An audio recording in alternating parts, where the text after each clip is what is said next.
এটি লা ইলাহা ইল্লাল্লাহর সরল সঠিক ব্যাখ্যা। সুতরাং সালাত আদায় করা, প্রার্থনা করা, জবেহ করা, বিপদে আশ্রয় প্রার্থনা করা ইত্যাদি সকল প্রকার ইবাদত একমাত্র আল্লাহ তাআলার জন্য করা এবং তার সাথে অন্য কাউকে শরীক করা যাবে না। এই প্রকার তাওহীদকেই কাফেরগণ অমান্য করেছিল এবং নূহ আলাইহিস সালাম থেকে শুরু করে আমাদের নবী হযরত মুহাম্মদ সাল্লাল্লাহু আলাইহি ওয়াসাল্লাম পর্যন্ত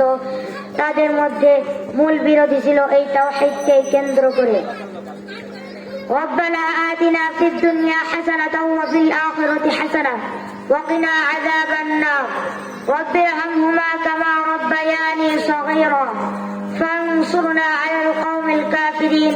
فانصرنا على القوم الإسرائيل فانصرنا على القوم الأمريكية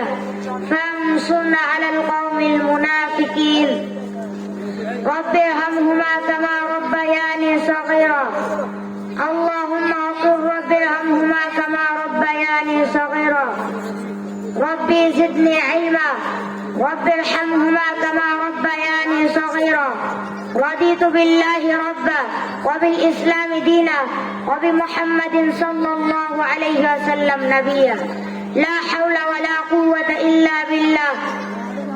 اللهم أنت السلام ومنك السلام تباركت يا ذا الجلال والإكرام اللهم صل على محمد وعلى آل محمد كما صليت على إبراهيم وعلى آل إبراهيم إنك حميد مجيد اللهم بارك على